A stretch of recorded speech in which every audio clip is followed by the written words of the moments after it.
Start हुआ नहीं शायद। ठीक है, चलो बेटा कैसे हो? अभिषेक, प्रिंस, छवि, कैसे हो बेटा? कैसे हो? Good evening sir, good evening बेटा, गुड इवनिंग। आवाज़ आ रही है ना? आवाज़ आ रही है? ठीक है। चलो आपको याद हो तो बेटा देखो, सैटरडे को मैंने एक मैसेज किया था कि संडे को कोई क्लास तो नहीं है, लेकिन सैटरडे तक जो हमने पढ़ा है वहाँ तक है, कॉपी रिवाइज करना है और क्या करना है, पूरा क्वेश्चन बैंक जहाँ तक हो गया था वहाँ तक क्वेश्चन बैंक सोल्व करना है बेटा। वहाँ तक किया था ना? यस और नो? यहाँ तक का काम हो गया था? वेरी गुड, बहुत अच्छे।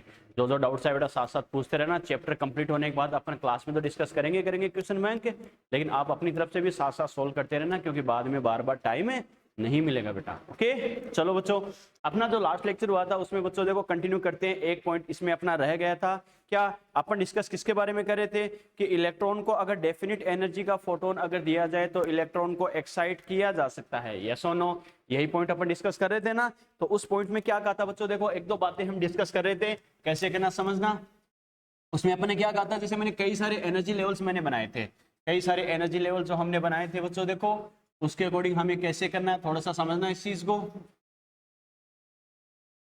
जैसे ये अपन ने कहा था फर्स्ट सेल है, ये सेकंड सेल है, ये थर्ड सेल है और ये फोर्थ सेल है, और ये मान लो लास्ट में हमने बनाया था बेटा ये इनफाइनाइट सेल और ऑर्बिट है। क्लियर है? ठीक है। फिर अपन ने क्या कहा था, हाइड्रोजन एटम के लिए कहे तो फर्स्ट सेल की एनर्जी कितनी होती है बेटा, -13.6, सेकंड की कितनी होती है -3.4, थर्ड की कितनी होती है -1.51, फोर्थ की कितनी होती है -0.85 और इनफाइनाइट वाले की कितनी होती है 0। क्लियर है? ठीक है। फर्स्ट और सेकंड का जो एनर्जी गैप था, फर्स्ट और सेकंड का जो एनर्जी गैप है ये कितना आता है बेटा 10.2 आता है। क्लियर है? फर्स्ट और थर्ड का जो एनर्जी गैप है वो कितना आया था 12.09 इलेक्ट्रॉन वोल्ट आया था। फर्स्ट एंड फोर्थ का जो एनर्जी गैप आया था वो आया था बेटा 12.75 इलेक्ट्रॉन वोल्ट, और फर्स्ट एंड लास्ट का जो आया था वो कितना आया था 13.6 इलेक्ट्रॉन वोल्ट आया था। याद है ना यहाँ तक? ओके। फिर अपन ने क्या कहा था बच्चों, देखो हाइड्रोजन एटम के रेस्पेक्ट में ये रिजल्ट दिया था बोर ने, और हाइड्रोजन एटम में हमें पता है एक इलेक्ट्रॉन होता है, कुछ नहीं बोले तो वो कौन सी सेल में होगा बेटा, फर्स्ट सेल में होगा। क्लियर है? फर्स्ट सेल में होगा। अब क्या करेंगे, एक्साइट का मतलब ही क्या है, एनर्जी इंक्रीज कर देना। क्लियर है? एनर्जी इंक्रीज कैसे होगी, जब किसी एक्सटर्नल सोर्स से एनर्जी क्या करेंगे, इस इलेक्ट्रॉन को प्रोवाइड करवाएं। यस और no?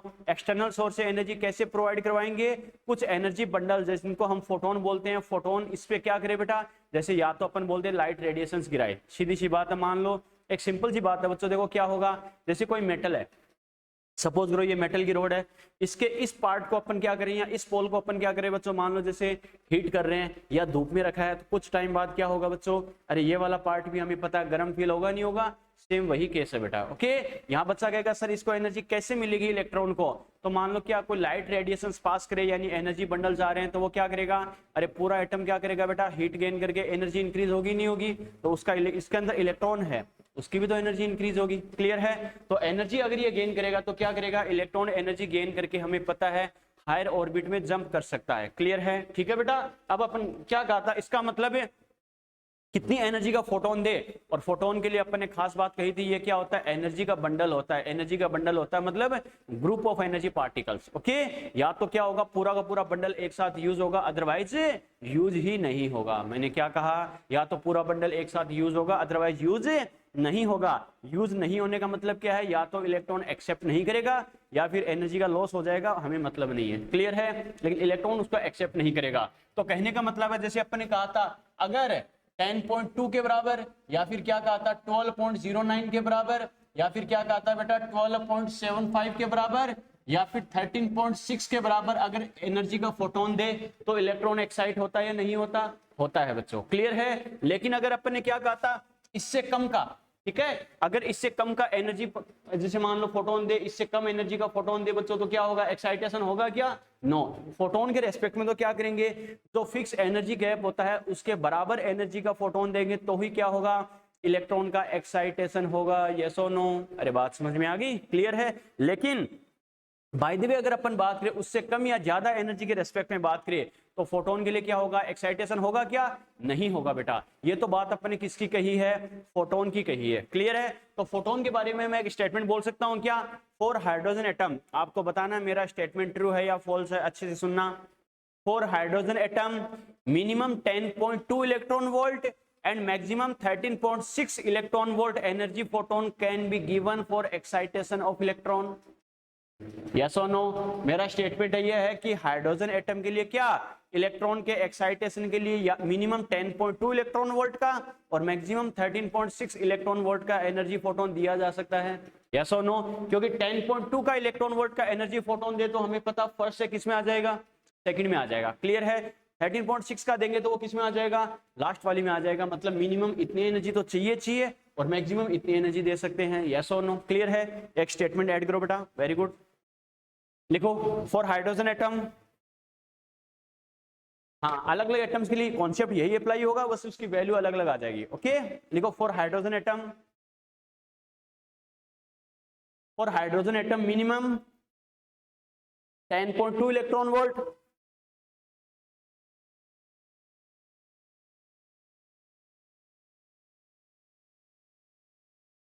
For hydrogen atom minimum 10.2 electron volt and maximum 13.6 electron volt. For hydrogen atom minimum 10.2 electron volt and maximum 13.6 electron volt. For hydrogen atom minimum 10.2 electron volt and maximum 13.6 electron volt energy photon. Maximum 13.6 electron volt energy photon can be given. Maximum 13.6 electron volt energy photon can be given for excitation of electron.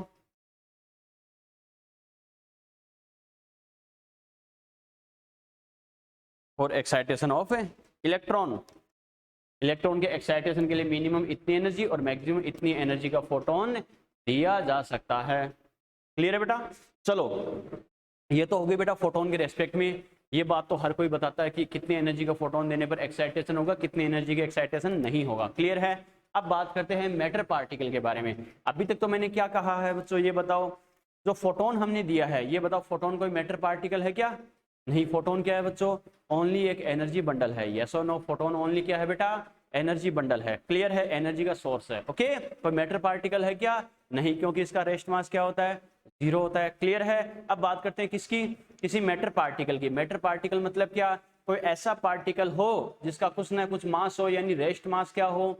Non zero हो बच्चों. Rest mass zero नहीं होना चाहिए. Non zero कितना भी हो सकता है, लेकिन उसका कुछ ना कुछ रेस्ट मास जरूर है. ओके, वो क्या करे? वो अगर कोलिजन करे, यानी ऐसा कोई मैटर पार्टिकल कोई इलेक्ट्रॉन को एनर्जी प्रोवाइड करवाए, तो इलेक्ट्रॉन का एक्साइटेशन होगा या नहीं होगा. ओके, ये देखते हैं बच्चों कैसे करना है. बच्चों सीधी सी बात है बच्चों. देखो पहली बात तो अगर मैं ये बोलूं बेटा, इफ 10.2 इलेक्ट्रॉन वोल्ट या 12.09 इलेक्ट्रॉन वोल्ट या 12.75 इलेक्ट्रॉन वोल्ट या 13.6 इलेक्ट्रॉन वोल्ट, ये बताओ इतनी एनर्जी का कोई मैटर पार्टिकल दे. मैटर पार्टिकल देने का मतलब है इससे कोलिजन करके इससे अपनी एनर्जी दे, तो ये बताओ इलेक्ट्रॉन का एक्साइटेशन होगा या नहीं होगा? यस और नो? अरे एक्साइटेशन होगा नहीं होगा? होगा बेटा. सीधी सी बात है, वो मैटर पार्टिकल अपनी एनर्जी क्या करेगा? इलेक्ट्रॉन को ट्रांसफर कर देगा. क्लियर है? इलेक्ट्रॉन को ट्रांसफर कर देगा, इसका मतलब इलेक्ट्रॉन को 10.2 इलेक्ट्रॉन वोल्ट एनर्जी और मिल गई, तो सीधी सी बात है सेकंड में आ जाएगा. 12.09 और मिल गई तो थर्ड में आ जाएगा. अगर 12.75 मिल गई तो फोर्थ में आ जाएगा. 13.6 के बराबर एनर्जी मिल गई तो लास्ट में इनफाइनाइट में आ जाएगा. क्लियर है बेटा? ठीक है, बिल्कुल बेटा होगा. लेकिन अब मेरा क्वेश्चन ये नहीं है. मेरा क्वेश्चन ये है बच्चों, देखो समझना. अगर मैं एनर्जी क्या दे रहा हूं? Greater than 10.2 electron volt. ठीक है, समझते जाना. Greater than 10.2 electron volt, less than 12.09 electron volt, या फिर मैं बोलूं क्या less than greater than 12.09 electron volt, या फिर लेस देन 12.75 इलेक्ट्रॉन वोल्ट, या फिर क्या बोलूं less than 13.6 electron volt. Energy matter particle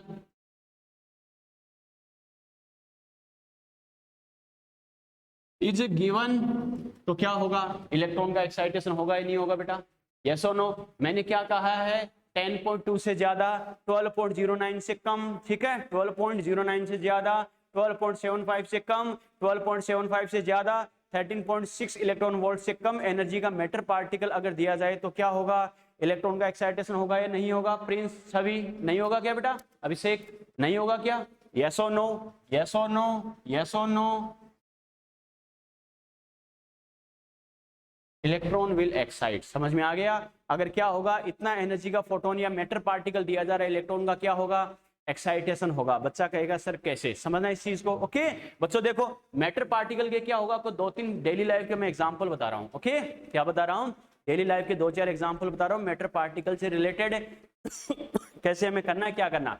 photon का तो फिक्स है, फोटोन तो क्या होगा, एनर्जी बंडल है। अगर एनर्जी गैप के बराबर क्या होगा, एनर्जी का फोटोन है, तो वो एनर्जी प्रोवाइड करवाएगा, अदरवाइज नहीं करवाएगा। क्लियर है? मैटर पार्टिकल का सबसे बेस्ट एग्जांपल लेते हैं, जैसे बचपन में, आप तो अभी बच्चे ही हो बेटा, क्या हमारे टाइम की बात के 50 साल पहले, जैसे हम मान लो या आज के टाइम आप मान लो बेटा, क्या होगा, जैसे बॉल से हम खेलते हैं, अरे बॉल देखते हो ना, ठीक है, बॉल या फिर फुटबॉल ले लो बेटा, वो अपन खेलते हैं। तो देखो सिंपल सा एग्जांपल देखना बच्चों, देखो मैं आपको 3 केस बता रहा हूं, समझना इस चीज को।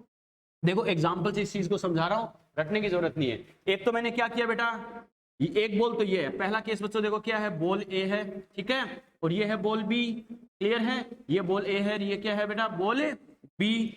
बॉल बी है बच्चों, वो क्या है, इसकी वेलोसिटी 0 है, यानी फिक्स है ये। क्लियर है? और ये क्या कर रही है, v स्पीड से इसकी तरफ आ रही है, v वेलोसिटी से इसकी तरफ आ रही है। क्लियर है? ठीक है, जब इनकी कोलिजन होगी, कोलिजन होने के बाद ये बताओ ऐसा पॉसिबल है क्या, ए तो क्या हो जाए, एक जगह फिक्स हो जाए, और बीच वाली जो बॉल है बच्चों, बी वाली जो बॉल है वो क्या हो जाए, v स्पीड से मूव करने लग जाए, v वेलोसिटी से मूव करने लग जाए। यस और नो? अरे ऐसा पॉसिबल है या नहीं है?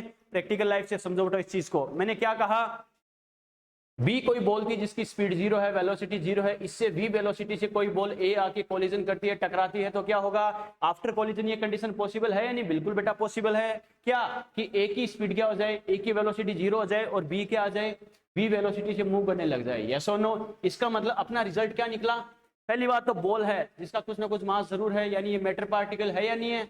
तो पहला तो अपना कंक्लूजन क्या निकला, देखो बी पहले क्या थी बेटा, बी जो बॉल थी बेटा वो पहले क्या थी, रेस्ट में थी, लेकिन कोलिजन के बाद वो मूवेबल फॉर्म में आ गई, यानी उसमें एनर्जी आ गई है। यस और नो? ये एनर्जी कहां से आई है, बॉल ए से आई है। यस और नो?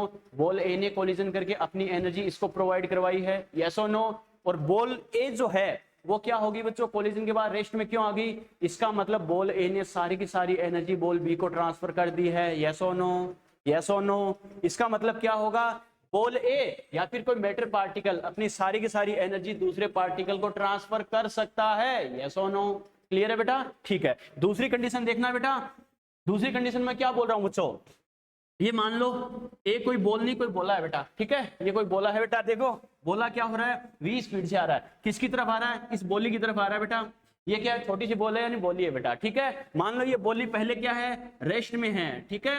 अरे अभिषेक, प्रिंस, सभी बेटा बोला बोली समझ रहे हो क्या, मेरा कहने का मतलब क्या बच्चों, देखो ये जो ए है, मैंने इसको बॉल नहीं, मैंने बोला माना है। बोला माना मतलब क्या, बड़ी सी बॉल है कोई। क्लियर है? ये बड़ी सी बॉल है, ये क्या है, बोली है आपकी जितनी भी छोटी सी बेटा, ठीक है। ये कोई छोटी सी बॉल है यानी बोली है, ठीक है। कंडीशन अपन क्या मान रहे हैं, जो बोली है वो क्या है, रेस्ट पोजीशन में है बेटा, इसकी स्पीड, इसकी वेलोसिटी क्या है, 0 है, और बोला क्या आ रहा है, फुली मोड पे आ रहा है, इसकी तरफ आ रहा है बेटा, ठीक है। तो क्या होगा, आफ्टर कोलिजन क्या करेंगे, आफ्टर कोलिजन ये बताओ ऐसी पॉसिबल है क्या कंडीशन कि जो बोला है वो रेस्ट में आ जाए। अरे हमें पता है अगर कोलिजन होगी तो बोला भी क्या कर रहा है, किसी स्पीड से मूव कर रहा है, और बोली तो आपको पता है बोली बोलेगी या नहीं बोलेगी, अरे बोली बोलेगी नहीं, दहाड़ेगी बेटा, चिल्लाएगी। मेरा कहने का मतलब क्या है बेटा, बोली भी फ्लाइट मोड पे आएगी नहीं आएगी, आएगी। इसका मतलब क्या होगा, बोला तो अपनी स्पीड से चल रहा है, लेकिन बोली क्या आ जाएगी बेटा, फ्लाइट मोड पे आ जाएगी, एरोप्लेन बन जाएगी। यस और नो? मेरा कहने का मतलब क्या है, पहले बोली बेटा बोल रही थी क्या, नहीं, रेस्ट पोजीशन में थी, लेकिन आफ्टर कोलिजन बोली बोल रही नहीं बोल रही है, बहुत जोर से बोल रही है। ओके, इसका मतलब बोली के अंदर क्या आ गई, एनर्जी आ गई, और ये एनर्जी कहां से आई, बोले से आई है बेटा। बात समझ में आई क्या? और कोलिजन के बाद भी बोला भी बोल रहा है नहीं बोल रहा, बोल रहा है। इसका मतलब मैं कंक्लूजन क्या निकाल सकता हूं कि मैटर पार्टिकल की अगर अपन बात करें तो मैटर पार्टिकल क्या किसी से कोलिजन करके अपनी सारी एनर्जी ट्रांसफर करे, ये कोई जरूरी नहीं है। जितनी एनर्जी इसको रिक्वायर्ड है उतनी ट्रांसफर कर सकता है, बाकी एनर्जी अपने पास रख सकता है। यस और नो? क्योंकि अगर ये बोला सारी एनर्जी ट्रांसफर कर देता तो खुद रेस्ट में आता नहीं आता, आता है बच्चों, लेकिन हमें पता है ये खुद भी मूवेबल है। इसका मतलब क्या होगा, सारी एनर्जी इसने ट्रांसफर नहीं की है। नो डाउट कोलिजन से कुछ इसकी स्पीड में जरूर फर्क आएगा, आएगा नहीं आएगा, अरे इसकी स्पीड में जरूर फर्क आएगा बेटा, लेकिन बिल्कुल रेस्ट में आ जाए जरूरी है क्या, नहीं बेटा। इसका मतलब मैटर पार्टिकल क्या सारी एनर्जी दूसरे पार्टिकल को ट्रांसफर कर दे, कोई जरूरी नहीं है। समझ में आ गया? क्लियर है? तीसरी कंडीशन देखो बेटा, अब मान लो क्या होगा, ये जो बोला है बेटा, ये बोला है, ये क्या है, रेस्ट में है, ठीक है, बोला बिल्कुल बोल नहीं रहा है बेटा, रेस्ट में है, क्लियर है। अब ये बोली आ रही है नाचते नाचते, ये बोली आ रही है बेटा नाचते नाचते, नाचते आए चाहे उछलते आए कोई फर्क पड़ेगा क्या? ये बोली आ रही है, क्या होगा, 20 स्पीड से इसकी तरफ आ रही है, तो ये बताओ जब कोलिजन होगी तो कोलिजन के बाद ये बोला बोलेगा क्या? नहीं, बोला क्या भाग यहाँ से, ठीक है, बोला बोलेगा क्या? नहीं, क्योंकि बोले को बोलने के लिए बहुत एनर्जी चाहिए, यस और नो। तो बोला अभी भी क्या है बेटा, रेस्ट पोजीशन में होगा या नहीं होगा? होगा बेटा। लेकिन बोली क्या होगी, बोली अगर क्या होगी बेटा, अपनी डायरेक्शन चेंज कर सकती है, कुछ भी कर सकती है, किसी और से बात करने के लिए चली जाएगी। मेरा कहने का मतलब क्या है बेटा, इसका मतलब मैं कंक्लूजन क्या निकाल सकता हूं कि इस बोले को बोलने के लिए जितनी एनर्जी चाहिए थी, मिनिमम एनर्जी, बोली के पास इतनी एनर्जी नहीं है। समझ में आ गया? बोली के पास इतनी एनर्जी नहीं है, इस वजह से इसमें कोई मूवमेंट नहीं हुई। समझ में आ गया? क्लियर है? सेम केस यहां पर है। इसका मतलब मैं क्या कर रहा हूं बेटा, ये तीन मैंने डेली लाइफ के, प्रैक्टिकल लाइफ के मैंने एग्जांपल आपको समझाए हैं बिल्कुल इजी मेथड से। क्लियर है? अब मैं तीनों कंक्लूजन बोल रहा हूं, सुनना अच्छे से। अगर मैं मैटर पार्टिकल के लिए बात करूं, जैसे अपने बॉल का एग्जांपल लिया, मैटर पार्टिकल की बात करूं तो एक कंडीशन तो क्या है, मैटर पार्टिकल अपनी सारी की सारी एनर्जी दूसरे को ट्रांसफर कर सकता है, यस और नो। दूसरी कंडीशन में क्या कह सकता हूं, मैटर पार्टिकल, मैंने कहा सारी एनर्जी ट्रांसफर कर सकता है, इसका मतलब कंडीशन पे डिपेंड करता है। लेकिन हमेशा सारी की सारी एनर्जी ट्रांसफर कर दे कोई जरूरी नहीं है, जितनी सामने वाले को जरूरत है उतनी ट्रांसफर कर सकता है, बाकी अपने पास रख सकता है, यस और नो। तीसरी कंडीशन में क्या कह सकता हूं, जितनी मैटर पार्टिकल को जरूरत है अगर उतनी एनर्जी नहीं मिली तो उसमें कोई चेंज नहीं होगा, यस और नो। अरे कुछ भी इफेक्ट नहीं होगा, यस और नो। मिनिमम जितनी एनर्जी चाहिए कम से कम उतनी एनर्जी तो उसे मिलनी ही चाहिए। समझ में आ गया? क्लियर है? अब अपने एग्जांपल पे आओ बच्चों। फोटोन वाला केस तो हो गया, वो तो हर कोई बता देगा, लेकिन मैटर पार्टिकल का ध्यान रखना, तुमसे कैसे गलती करवाएगा। क्या बेटा, मैटर पार्टिकल की बात की, जैसे फर्स्ट कंडीशन वाली बात है, कैसे, अब मैं फोटोन नहीं दे रहा हूं, कोई मैटर पार्टिकल दे रहा हूं, मैटर पार्टिकल बाहर से कोई एक्स्ट्रा पार्टिकल इस इलेक्ट्रॉन से कोलिजन करवा रहा हूं, तो वो क्या, अगर इतनी एनर्जी का है, इतनी एनर्जी का है, इतनी एनर्जी का है, इतनी एनर्जी का है, तो ये बताओ इलेक्ट्रॉन इतनी एनर्जी गेन करके हायर ऑर्बिट में ट्रांसफर होगा नहीं होगा?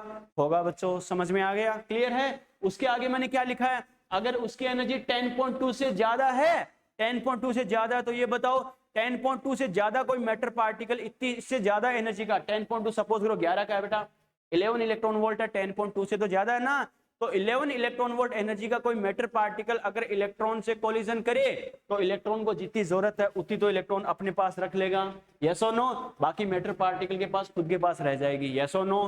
क्योंकि मैटर पार्टिकल कोई एनर्जी बंडल है क्या जो सारी की सारी एनर्जी ट्रांसफर करे, जितनी जरूरत है उतनी ट्रांसफर कर सकता है, बाकी अपने पास रख सकता है, यस और नो। क्लियर है बेटा? इसका मतलब क्या कहेंगे, अगर 11 इलेक्ट्रॉन वोल्ट एनर्जी का कोई मैटर पार्टिकल इलेक्ट्रॉन से कोलिजन करे तो क्या होगा, इतनी तो इलेक्ट्रॉन गेन कर लेगा और बाकी उस मैटर पार्टिकल के पास रह जाएगी, यस और नो।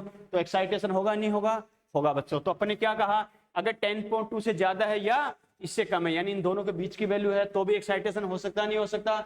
हो सकता है। फिर अपन ने क्या लिखा, 12.09 से ज्यादा, यानी इससे ज्यादा और इससे कम, इन दोनों के बीच की वैल्यू है, सपोज करो जैसे 12.5 है बेटा, 12.5 है, तो इसमें क्या होगा, 12.09 तो ये अपने पास रख लेगा और बाकी मैटर पार्टिकल अपने पास रख लेगा, यस और नो। क्लियर है बेटा? या फिर 12.75 से ज्यादा, 13.6 से कम है, समथिंग मान लो 13 इलेक्ट्रॉन वोल्ट है, तो 13 इलेक्ट्रॉन वोल्ट क्या होगा, 12.75 तो मान लो क्या होगा, गेन कर लेगा, बाकी 0.25 मैटर पार्टिकल अपने पास रख लेगा। एक्साइटेशन होगा नहीं होगा? होगा बेटा। तो मेरा कहने का मतलब क्या है, मैटर पार्टिकल के रेस्पेक्ट में अगर अपन बात करें तो क्या होगा, एनर्जी गैप के बराबर एनर्जी का मैटर पार्टिकल अगर दे तो एक्साइटेशन तो होगा ही होगा, लेकिन अगर एनर्जी गैप से कम या ज्यादा है तो भी एक्साइटेशन हो सकता है। लेकिन बस एक चीज का ध्यान रखना है, कम से कम जो मिनिमम रिक्वायर्ड एनर्जी है कम से कम उससे ज्यादा होना चाहिए, वरना इसकी तरह कोई चेंज नहीं आएगा, यस और नो। अरे समझ में आ गया? जैसे अपन ने कहा कोई मैटर पार्टिकल क्या है सर, 10 इलेक्ट्रॉन वोल्ट का है सर, 10 तो है ना, बाकी उधार कर लो, नहीं बेटा। बात समझ में आई क्या? एक्साइटेशन के लिए कम से कम कितनी एनर्जी चाहिए, 10.2 चाहिए, 10.2 के बराबर या उससे ज्यादा है, उस कंडीशन में क्या कर सकता है, जो मिनिमम रिक्वायर्ड एनर्जी है कम से कम उतनी तो होनी चाहिए। तो मैंने कंडीशन देखो, कोई भी कंडीशन मैंने 10.2 से कम वाली लिखी है क्या, 10.2 के बराबर या उससे ज्यादा। समझ में आ गया? यस और नो, यस और नो। प्रिंस, सभी, मेरा कहने का मतलब क्या, अभिषेक, समझ में आया बेटा? जो मैंने प्रैक्टिकल लाइफ का एग्जांपल लेके बताया बच्चों, आपको कैसे करना, मैटर पार्टिकल के रेस्पेक्ट में आपको कैसे समझना है, रटने की जरूरत नहीं है। क्लियर है? बस फोटोन के लिए याद रखना, एग्जैक्ट एनर्जी गैप के बराबर अगर एनर्जी का फोटोन दे रहे हैं तो क्या होगा, उसका इफेक्ट आएगा, अदरवाइज नहीं। समझ में आ गया? लेकिन मैटर पार्टिकल की अगर अपन बात करें तो एनर्जी गैप के बराबर या उससे ज्यादा एनर्जी का है तो भी उसका रिजल्ट आ सकता है। समझ में आ गया? क्लियर है बेटा? बिल्कुल, वेरी गुड। नोट करो बेटा, नेक्स्ट वन लिखो। ये तो लिख लिया ना। For hydrogen atom, minimum 10.2 and maximum 13.6 electron volt energy photon can be given for excitation of electron. Clear है? चलो बच्चों आगे लिखो।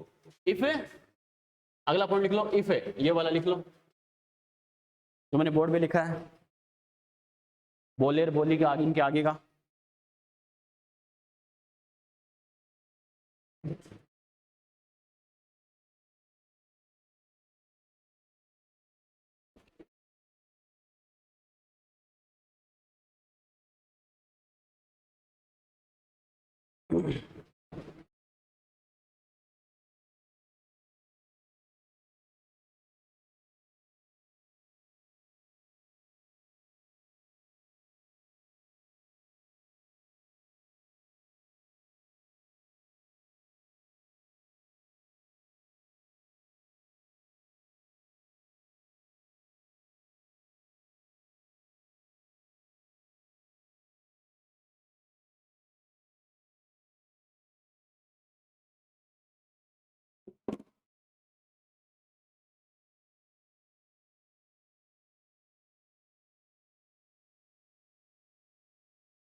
कर लिया बेटा?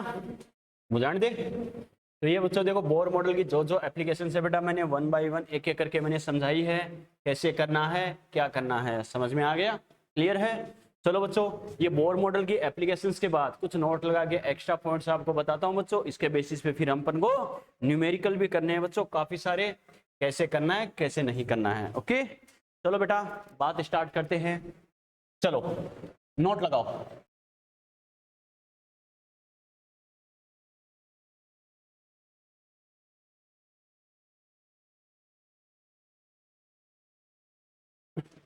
चलिए बच्चों देखो, अपने बोर मॉडल की एप्लीकेशंस में जो जो फॉर्मूले हमने डेराइव किए थे बेटा, जो जो फॉर्मूले बनाए थे उसके बेसिस पे कुछ रिजल्ट्स अपन देखते हैं। ओके कैसे करना है, जो सीधा टिक लगाने वाला क्वेश्चन बनेगा, कौन सा ऑप्शन सही है कौन सा गलत है। ओके कैसे हमें करना है बच्चों, समझते जाना अच्छे से। सबसे पहले तो बेटा देखो, आपको याद है एक अपने फॉर्मूला लिखा था, total energy equal to minus half kZe²/r। Yes और नो? अरे एक फॉर्मूला लिखा था, नहीं लिखा था? Total energy is equal to minus half kZe²। जब अपने काइनेटिक और पोटेंशियल एनर्जी को ऐड किया था तब ये फॉर्मूला आया था। क्लियर है? इसमें जब अपने आर की वैल्यू पुट की थी तभी तो अपने पास आया था -13.6 मल्टीप्लाई बाय Z²/n²। याद है ना? क्लियर है? तो एक फॉर्मूला अपने ये लिखा था। फिर आपको याद है बच्चों, अपने क्या लिखा था, काइनेटिक एनर्जी इक्वल टू क्या था, हाफ kZe²/r। ये काइनेटिक एनर्जी का फॉर्मूला था। क्लियर है? और पोटेंशियल एनर्जी का फॉर्मूला अपने लिखा था -kZe²/r। चाहो तो पीछे पेज पलट के देख सकते हो बच्चों।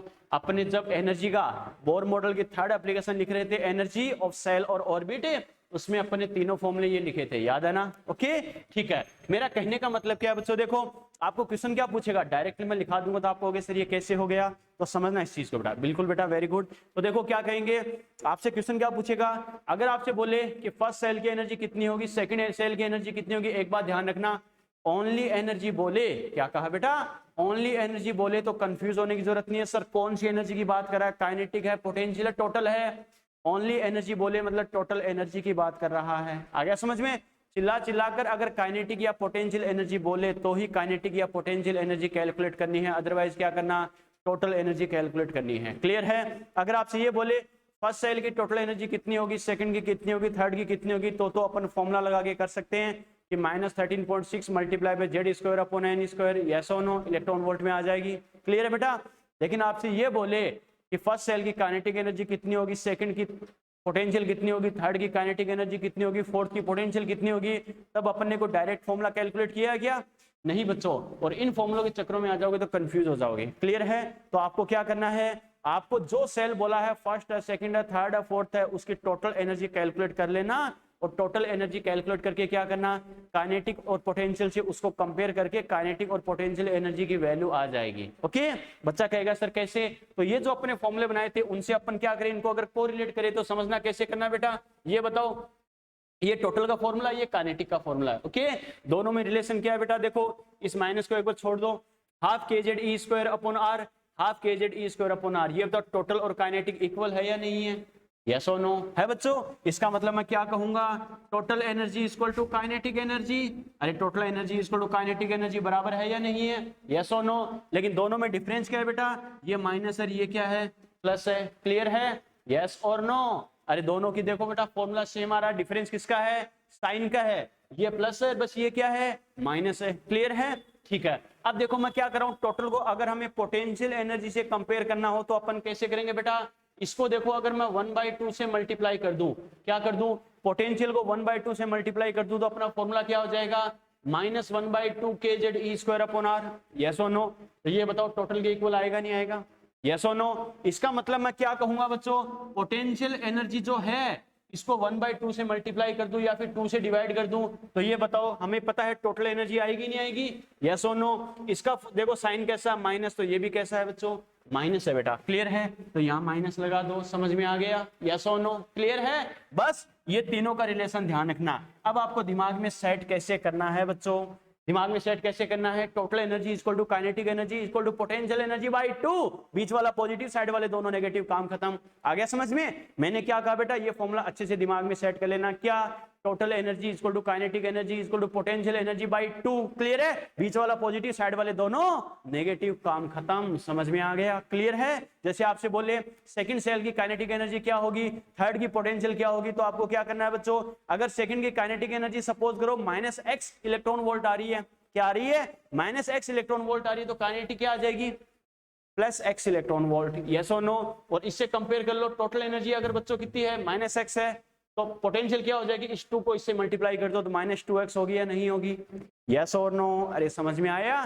तो पहले आपको जिस सेल की बात करें उसकी बेटा आपको टोटल एनर्जी कैलकुलेट करनी है, फिर टोटल को आपको क्या करना है, टोटल से कंपेयर करते हुए आपको काइनेटिक और पोटेंशियल एनर्जी की वैल्यू बतानी है, कितनी होगी, क्या होगी। ठीक है?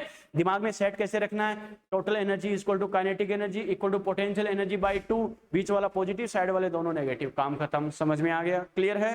ओके, ये फॉर्मूला कैसे बनाया बेटा, रिलेशन कैसे किया, समझ में आ गया? यहां तक को डाउट? ठीक है बेटा, आगे देखो बच्चों, एक कंडीशन और समझते हैं। नॉर्मली आपको याद है बच्चों, देखो अपने कई सारे फॉर्मूले अपने बनाए हैं। एक फॉर्मूला जैसे अपने क्या बनाया है, अपने लिखा है टोटल एनर्जी इक्वल टू, ये जो लिखा अपने -12 के Z E square upon are.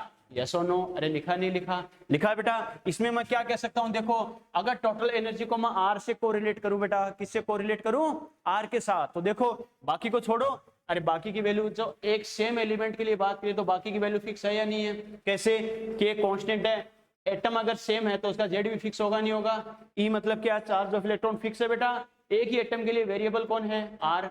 अरे रेडियस हमें पता, फर्स्ट के लिए भी हो सकती है, सेकंड के लिए भी हो सकती है, थर्ड के लिए भी हो सकती है। तो टोटल एनर्जी को कंपेयर करूं तो क्या लिखूंगा, total energy equal to -1/r। Yes और नो? यस और नो? अरे बात समझ में आ रही है ना? क्लियर है? इसका मतलब इन दोनों को मैं कंपेयर करूं बच्चों तो क्या लिखेंगे, आर अगर इंक्रीज होगा, आर अगर इंक्रीज होगा तो ये बताओ टोटल एनर्जी इंक्रीज या डिक्रीज? एक बार माइनस को भूल जाओ बेटा। देखो इनवर्स, मैंने आपको डायरेक्टली प्रोपोर्शनल और इनवर्सली प्रोपोर्शनल वाला कॉन्सेप्ट बताया था, याद है ना? x प्रोपोर्शनल टू y है, मतलब डायरेक्टली प्रोपोर्शनल होगा बेटा, ये इंक्रीज तो ये भी इंक्रीज। यस और नो? लेकिन इनवर्स वाली कंडीशन है, इनवर्स का मतलब ही होता है इनवर्स होना, अपोजिट होना। यस और no? x equal to x proportional to 1/y, x proportional to 1/y, या फिर इनवर्सली प्रोपोर्शनल टू y बोल दे। ऐसा अगर है तो x इंक्रीज तो y डिक्रीज, y इंक्रीज तो x डिक्रीज। समझ में आ रहा है मैं क्या कह रहा हूं? क्लियर है? इसका मतलब माइनस को एक बार भूल जाओ। कैसे, r अगर इंक्रीज होगा तो r टोटल एनर्जी के इनवर्स में है या नहीं है? r अगर इंक्रीज होगा तो टोटल एनर्जी क्या होगी, डिक्रीज होगी। मैं एरो का साइन बना रहा हूं शॉर्ट में, समझ रहे हो ना? अपर साइड में मतलब इंक्रीज होना, लोअर साइड में मतलब डिक्रीज होना। क्लियर है? ठीक है, छवि नो बेटा, आंसर होगा आपका। समझना इस चीज को कैसे, आर अगर इंक्रीज, मैंने क्या कहा, आर अगर इंक्रीज तो टोटल एनर्जी क्या डिक्रीज, क्लियर है, माइनस को एक बार भूल जाओ, आर इंक्रीज और टोटल एनर्जी डिक्रीज, लेकिन साइन किसका है बेटा, माइनस का, माइनस में डिक्रीज मतलब एक्चुअल में क्या होगा, इंक्रीज। समझ में आ गया। अरे आपका बैलेंस मैंने क्या कहा, -1000 -900 -800 है, तो माइनस में क्या होता जा रहा है, -1000 -800 -500 ऐसे है, माइनस में कम होता जा रहा है, लेकिन एक्चुअल में क्या होता जा रहा है, बढ़ता जा रहा है। यस और नो, तो ये ध्यान रखना, माइनस में कम एक्चुअल में ज्यादा, माइनस में ज्यादा एक्चुअल में कम। समझ में आ गया, क्लियर है। तो मैंने क्या कहा, अगर आर और टोटल एनर्जी इनवर्स में है तो आर इंक्रीज तो टोटल एनर्जी डिक्रीज, लेकिन किस में डिक्रीज होगा, माइनस के साथ डिक्रीज, तो एक्चुअल में क्या होगा, इंक्रीज। समझ में आ गया, यस और नो। तो आर इंक्रीज तो क्या होगा, टोटल एनर्जी क्या होगी बेटा, इंक्रीज होगी, ये अपना रिजल्ट है। समझ में आ गया, क्लियर है, ठीक है। फिर अपन ने क्या कहा बच्चों, अगर पोटेंशियल एनर्जी की बात करें तो अपना फॉर्मूला क्या था, -kZe² अपॉन आर, यस और नो। अरे यहां से मैं पोटेंशियल एनर्जी को आर से कोरिलेट करूं तो ये भी क्या आएगा, potential energy proportional to -1/r आता है, यस और नो, यस और नो होगा बच्चों। तो यहां से क्या लिखेंगे, आर को मैं इंक्रीज करूं, आर को इंक्रीज करूं, पहले एक बार माइनस को भूल जाओ, क्लियर है, माइनस को भूल जाओ, आर और पोटेंशियल एनर्जी क्या है, इनवर्स है, इसका मतलब आर इंक्रीज होने पर पोटेंशियल एनर्जी डिक्रीज होगी, लेकिन माइनस में डिक्रीज होगी, मतलब एक्चुअल में इंक्रीज होगी। तो क्या लिखेंगे बेटा, ऐसा होगा तो पोटेंशियल एनर्जी भी क्या होगी, इंक्रीज होगी। समझ में आ गया, क्लियर है, ठीक है। या फिर अपन लिखे बच्चों, काइनेटिक एनर्जी इसको अपना क्या था formula, ½ kZe² upon R, yes और नो। अरे था बेटा, तो यहां से अपन क्या कर सकते हैं, kinetic energy inversely proportional to क्या आ गया, आर आ गया, यस और नो। काइनेटिक एनर्जी में साइन क्या आता, प्लस का आता है बेटा, ध्यान रखना, क्लियर है। तो क्या करेंगे, आर अगर इंक्रीज होगा तो ये बताओ काइनेटिक एनर्जी इंक्रीज या डिक्रीज, डिक्रीज बेटा, कैसे, क्योंकि ये इनवर्स है, आर इंक्रीज होगा तो काइनेटिक एनर्जी डिक्रीज होगी, प्लस में डिक्रीज होगी, मतलब एक्चुअल में डिक्रीज ही होगी, यस और नो। तो काइनेटिक एनर्जी क्या होगी, डिक्रीज होगी। समझ में आ गया, क्लियर है। बच्चा कहेगा सर हमें ये क्यों बता रहे हो, तो समझना बेटा आपसे क्वेश्चन क्या पूछेगा, ओके। पहली बात तो आपको क्या होना चाहिए, आर के साथ कोरिलेट करना आपको आना चाहिए, कैसे, आपको याद है बेटा, एक अपने फॉर्मूला लिखा कि R N proportional to R N equal to क्या होता है, 0.529 multiply by n² upon Z angstrom, yes और नो, क्लियर है। यहां से अपन ने क्या लिखा है बच्चों, आर प्रोपोर्शनल टू क्या है, n², यस और नो। अरे आर प्रोपोर्शनल टू n² है या नहीं है, और मैंने क्या कहा था, पावर पॉजिटिव में होना मतलब डायरेक्टली प्रोपोर्शनल, याद है ना, n की पावर पॉजिटिव में है, चाहे 1 हो 2 हो 1.5 हो कितना भी हो, अगर पावर पॉजिटिव है मतलब डायरेक्टली प्रोपोर्शनल है, पावर नेगेटिव होता मतलब इनवर्सली प्रोपोर्शनल होता, क्लियर है। पावर 0 होता मतलब डिपेंड ही नहीं करेगा, ना प्रोपोर्शनल ना इनवर्स, क्लियर है। इसका मतलब ये डायरेक्टली प्रोपोर्शनल है, तो क्या करेंगे, n अगर इंक्रीज होगा तो हमें पता है r इंक्रीज होगा या नहीं होगा, यस और नो। अरे यस और नो, समझ में आ गया बेटा, मेरा कहने का मतलब क्या, आप प्रैक्टिकली समझ सकते हो। n का मतलब क्या है, सेल और ऑर्बिट, r क्या है, रेडियस। अगर first orbit, second orbit, third orbit यानी n की वैल्यू 1 से 2, 2 से 3 हो जाए तो सीधी सी बात है न्यूक्लियस से डिस्टेंस बढ़ती जाएगी या नहीं जाएगी। तो n इंक्रीज होगा तो r इंक्रीज होगा, या फिर r इंक्रीज होगा तो n इंक्रीज होगा, दोनों सी बात है। समझ में आ गया, क्लियर है बेटा, ओके, ठीक है। तो क्या कहेंगे, आपसे क्वेश्चन क्या पूछेगा, अब देखना मेरा तीसरा क्वेश्चन क्या है बच्चों, आपसे क्वेश्चन क्या पूछेगा, एक्चुअल में समझना इस चीज को। मैंने ये दिया n की वैल्यू, बोलू KLMNOP,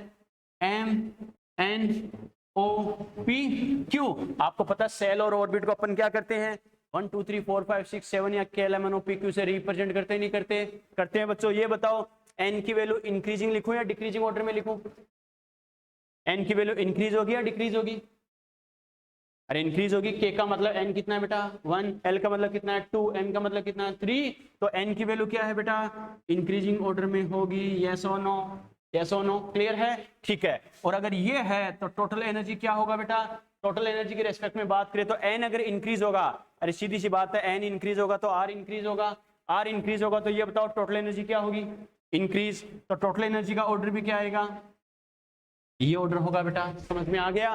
पोटेंशियल का ऑर्डर भी क्या होगा, इंक्रीजिंग होगा, देख सकते हो n इंक्रीज तो r इंक्रीज, r इंक्रीज तो पोटेंशियल एनर्जी इंक्रीज होगी, तो इसका ऑर्डर भी क्या आएगा, इंक्रीजिंग आएगा, यस और नो। और काइनेटिक का भी क्या आएगा, इंक्रीजिंग आएगा, यस और नो। नो बेटा क्या आएगा, डिक्रीजिंग। Very good. कैसे, एन इंक्रीज तो आर इंक्रीज, आर इंक्रीज तो काइनेटिक वाली क्या डिक्रीज, तो क्या होगा ऑर्डर क्या आएगा, डिक्रीजिंग आएगा।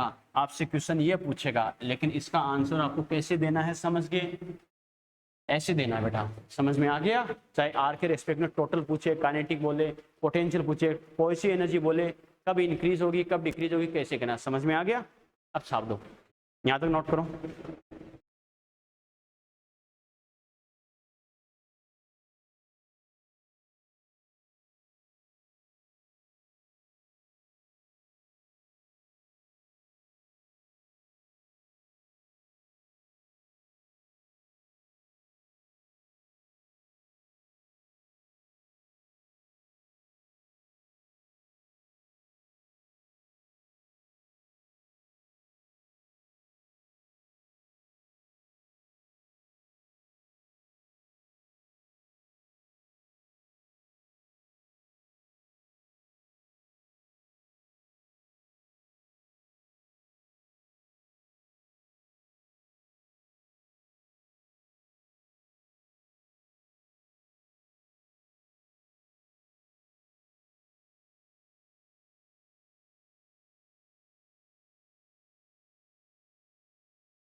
चलिए, वेरी गुड।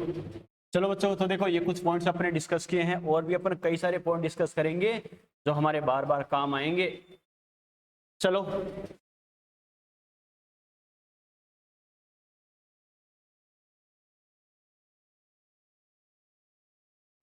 यहाँ तक बात समझ में आई ना अभिषेक, प्रिंस, छवि, यहाँ तक बात समझ में आई बेटा?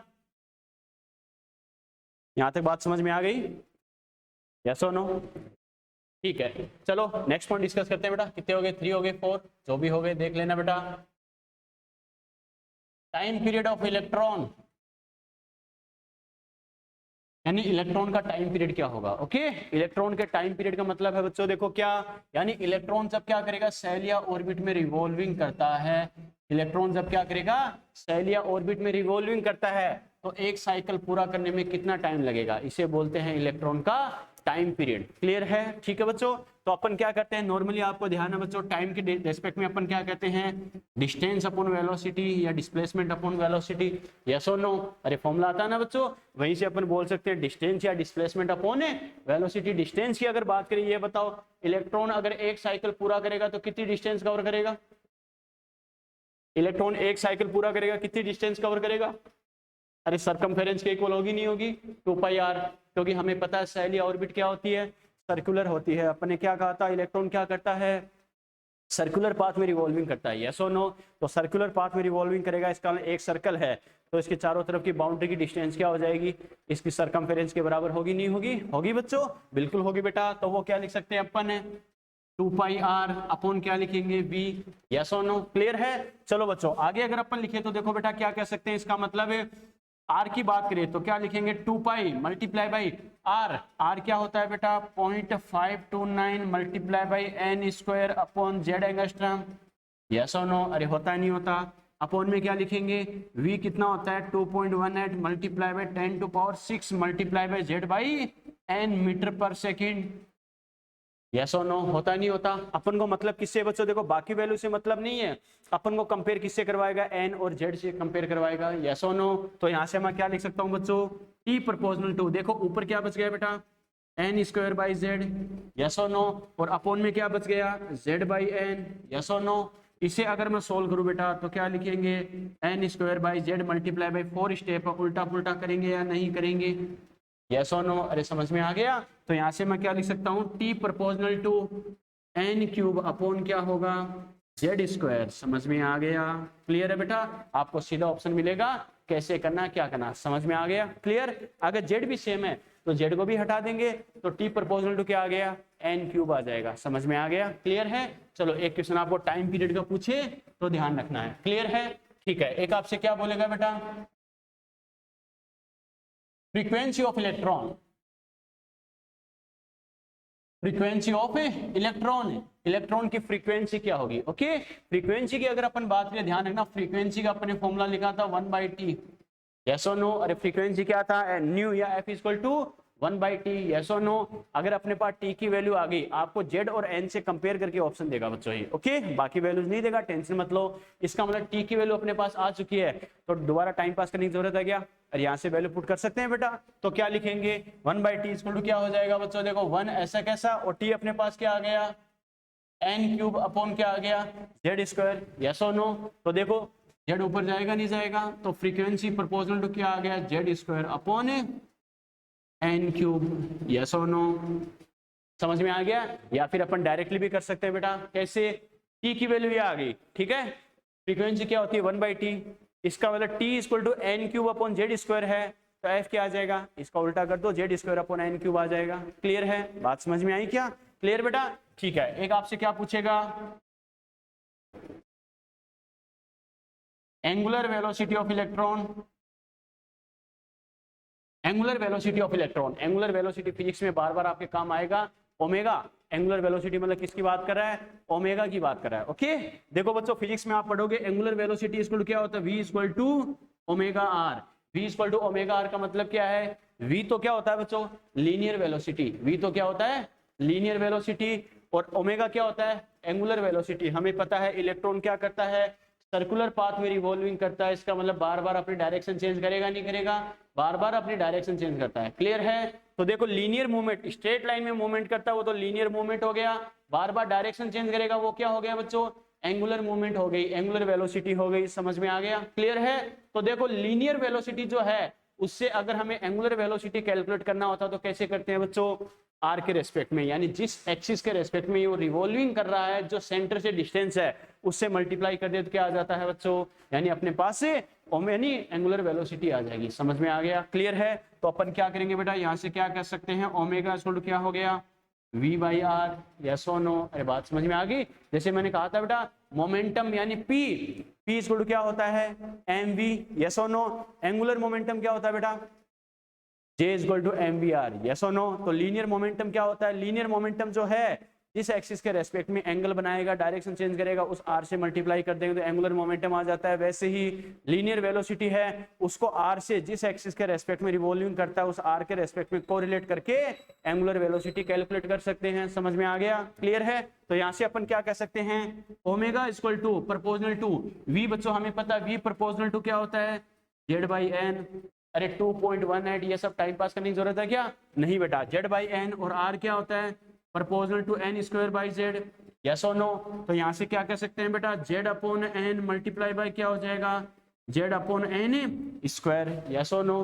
तो यहाँ से z स्क्वायर यानी z स्क्वायर अपॉन क्या आ जाएगा, एन क्यूब आ जाएगा, क्लियर है। तो ओमेगा इक्वल टू कितना आ गया बेटा, ओमेगा इक्वल प्रोपोर्शनल टू क्या आ गया, z square upon N cube. सीधा ऑप्शन अगर आपको दे तो कैसे करना है, समझ में आ गया, यस और नो, क्लियर है। यहाँ तक को डाउट, यस और नो, क्लियर है बेटा। चलो एक दो चीजें और ध्यान रखना बच्चों, कैसे करना है क्या करना, एक एक चीज मैं करवाऊंगा। नेक्स्ट आपसे क्या पूछ सकता है बेटा, पहली बात तो क्या आपसे बोले मिनिमम एनर्जी लेवल और ग्राउंड स्टेट। मैंने क्या कहा है, मिनिमम एनर्जी लेवल और ग्राउंड स्टेट है। मिनिमम एनर्जी लेवल और ग्राउंड स्टेट का मतलब क्या है, फर्स्ट सेल या ऑर्बिट की बात कर रहा है, किसकी बात कर रहा है, फर्स्ट सेल या ऑर्बिट, क्लियर है।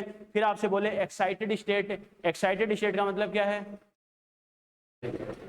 सेल और orbit other than first shell. समझ में आ गया, मैंने क्या बोला है, other than first shell. Frequency of electron का क्या मतलब होता है, फ्रीक्वेंसी, फ्रीक्वेंसी का मतलब क्या बेटा, देखो मैंने क्या कहा, फ्रीक्वेंसी मतलब पर सेकंड टाइम में कितने चक्कर काटेगा।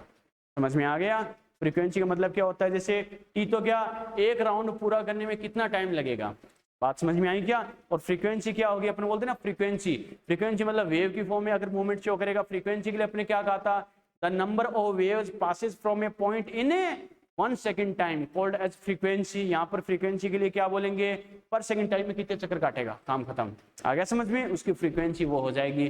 तो जो टाइम लग रहा है चक्कर काटने में बेटा क्या करेंगे, 1 बाई टाइम कर देंगे तो क्या आ जाएगा, नंबर ऑफ रिवॉल्विंग साइकिल आ जाएगा। समझ में आ गया, क्लियर है, वही क्या होती है, उसकी फ्रीक्वेंसी होती है। क्लियर है बेटा, बात समझ में आ गई क्या, यस और नो। तो ये ध्यान रखना बच्चों, अपन बोलते हैं ना क्या फ्रीक्वेंसी क्या आ रही है, फ्रीक्वेंसी मतलब पर यूनिट टाइम के रेस्पेक्ट में क्या स्पीड दे रहा है, वही उसकी क्या होती है फ्रीक्वेंसी। टाइम पीरियड तो क्या बच्चों, वो टाइम जो उसको एक चक्कर पूरा करने में लगता है, क्लियर है। और फ्रीक्वेंसी बोल देंगे तो पर सेकंड टाइम में कितना चक्कर लगा सकता है, वो उसकी फ्रीक्वेंसी हो गई। आ गया समझ में, क्लियर है। चलो बेटा, तो ये अपने कहा, देखो बेटा 3 चीज और टर्म बार बार काम आएगी। मैंने क्या बोला है, एक तो बार बार आएगा मिनिमम एनर्जी लेवल और ग्राउंड स्टेट। मैंने क्या बोला है, मिनिमम एनर्जी लेवल और ग्राउंड स्टेट का मतलब किसकी बात कर रहा है, फर्स्ट सेल या ऑर्बिट, क्योंकि सबसे कम एनर्जी किसकी होती है, फर्स्ट सेल की होती है। क्योंकि हमें पता है एन की वैल्यू इंक्रीज होने पर एनर्जी बढ़ती जाएगी, नहीं जाएगी, जाएगी बेटा। तो मिनिमम एनर्जी लेवल और ग्राउंड स्टेट मतलब किसकी बात कर रहा है, फर्स्ट सेल। आ गया समझ में। या फिर मैं बोलूं एक्साइटेड स्टेट, इसका मतलब क्या है, सेल और orbit other than first shell. First shell के अलावा बाकी जो सेल या ऑर्बिट होते हैं उसको क्या बोलते हैं, इसका मतलब एक्साइटेड स्टेट है। समझ में आ गया। अरे एक्साइटेड स्टेट का मतलब ही क्या होता है, एनर्जी इंक्रीज होने पर हायर ऑर्बिट में ट्रांसफर हो जाना। अब कितनी एनर्जी गेन हो रही है उसी के हिसाब से एक्साइट होगा, सेकंड में हो सकता है, थर्ड में हो सकता है, फोर्थ में हो सकता है, इनफाइनाइट में हो सकता है, यस और नो, डिपेंड करेगा कितनी एनर्जी उसने गेन की है, उसके हिसाब से वो एक्साइट होगा, यस और नो, क्लियर है। लेकिन एक बात श्योर है, अगर आपने एक्साइटेड स्टेट बोला है इसका मतलब वो फर्स्ट सेल में तो है ही नहीं। समझ में आ गया। तो एक्साइटेड स्टेट कहीं भी नाम आ जाए तो समझ आना, सेल और orbit other than first shell. आ गया समझ में। फर्स्ट सेल के अलावा बाकी जो सेल और ऑर्बिट है वो उसकी एक्साइटेड स्टेट बोली जाएगी, क्लियर है। एक बार बार वर्ड आएगा बेटा, कंप्लीटली सेपरेशन ऑफ इलेक्ट्रॉन। मैंने क्या बोला है, कंप्लीटली सेपरेशन ऑफ इलेक्ट्रॉन। इसका मतलब क्या होगा, the removing of electron from any shell और orbit and transfer to it in infinite shell और ऑर्बिट। समझ में आ गया। कंप्लीटली सेपरेशन ऑफ इलेक्ट्रॉन का मतलब क्या है बेटा, इलेक्ट्रॉन को किसी भी सेल या ऑर्बिट से रिमूव करना और उसे इनफाइनाइट सेल या ऑर्बिट में ट्रांसफर कर देना। समझ में आ गया? यानी फाइनली उसकी एनर्जी जीरो कर देना। अगर इलेक्ट्रॉन फर्स्ट सेल में है, फर्स्ट से आप इनफाइनाइट सेल या ऑर्बिट में भेज रहे हो तो भी उसको बोलेंगे कंप्लीटली सेपरेशन। समझ में आ गया? सेकंड सेल से इनफाइनाइट में भेज रहे हो तो भी उसे बोल सकते हैं कंप्लीटली सेपरेशन। थर्ड सेल से इनफाइनाइट में भेज रहे हो तो भी उसे बोल सकते हैं कंप्लीटली सेपरेशन। समझ में आ गया? तो कहीं भी ये तीन वर्ड आ जाए बेटा, इनका मीनिंग खासकर ध्यान रखना। क्या? ग्राउंड स्टेट, एक्साइटेड स्टेट और कंप्लीटली सेपरेशन ऑफ इलेक्ट्रॉन। इन तीनों का मतलब क्या? समझ में आ गया? मैं कॉपी में लिखाऊंगा, टेंशन मत लो, लेकिन पहले समझना इंपॉर्टेंट है इसका मतलब क्या होता है। समझ में आ गया? यस और नो? क्लियर है? यहां तक कोई डाउट बेटा? ठीक है, ये नोट करो, यहां तक नोट करो।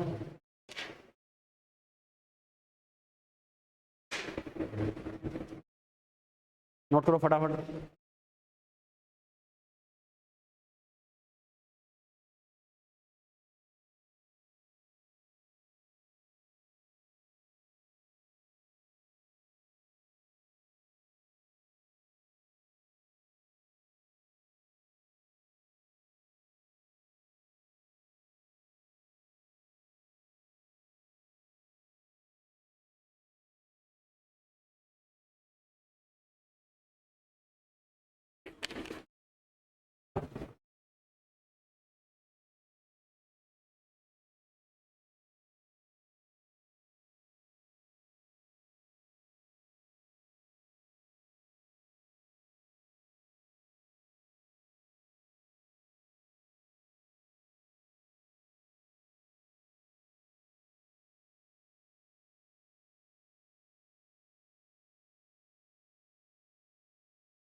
जो चीज मैंने ब्लॉक की है बेटा, इसका मतलब वो डायरेक्टली ऑप्शन पूछता है, तो जो मैं ब्लॉक करता हूँ वो आपके शॉर्ट नोट्स है, ये बराबर ये होता है, ये बराबर ये होता है। ठीक है, ये चीजें तो हमें ध्यान रखनी है।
प्रिंस, अगर नोट कर लिया तो जब भी अभी अपने नोट किया उसको समझो, जब तक बाकी बच्चे नोट कर ले, उस टाइम का फायदा उठाओ।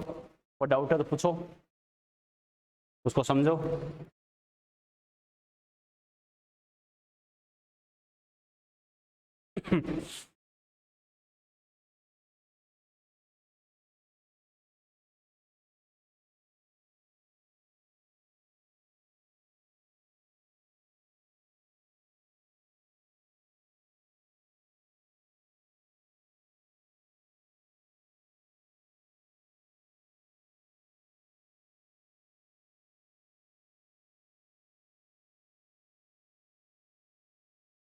चलिए बेटा, चलो नेक्स्ट बेटा लिखो। जैसे आपसे बोला जाए क्या, minimum energy level, next point लिखो, मिनिमम एनर्जी लेवल और ग्राउंड स्टेट।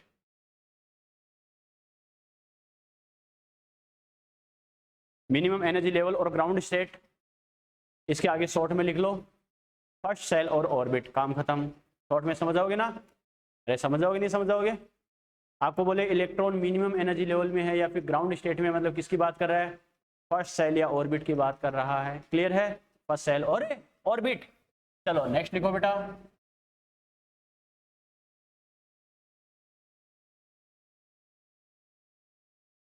एक्साइटेड स्टेट,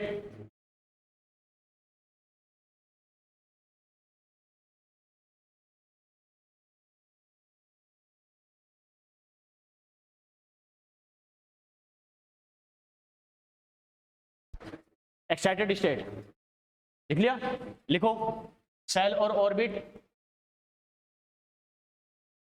इसके आगे लिखो सेल और ऑर्बिट। एक्साइटेड स्टेट का मतलब क्या, सेल और ऑर्बिट अदर देन, सेल और orbit other than first orbit, first shell और ऑर्बिट, यानी फर्स्ट सेल और ऑर्बिट को छोड़कर बाकी जो सेल और ऑर्बिट होती है उसको क्या बोलेंगे, एक्साइटेड स्टेट। समझ में आ गया, क्लियर है बेटा? ठीक है, नंबर 9 लिखो, completely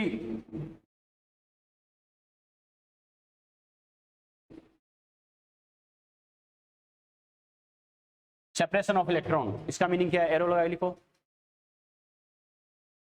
completely separation of electron, completely separation of electron लिख लिए। इसका मतलब क्या है बेटा, the removing of electron from any shell और ऑर्बिट, इधर ध्यान दो, removing of electron from any shell और orbit and transfer to it at या इन इनफाइनाइट सेल और ऑर्बिट, इलेक्ट्रॉन को किसी भी सेल या ऑर्बिट से रिमूव करके इनफाइनाइट सेल या ऑर्बिट में ट्रांसफर कर देना। समझ में आ गया, क्लियर है? लिखो बेटा, ऐसा वर्ड आ जाए, इसका मीनिंग क्या, लिखो the removing of electron, the removing of electron from, the removing of electron from any cell or orbit, the removing of electron from any cell or orbit, the removing of electron from any cell or orbit, the removing of electron from any cell or orbit and transfer to it in infinite cell or orbit, and transfer to it in infinite cell or orbit, and transfer to it in infinite cell or orbit,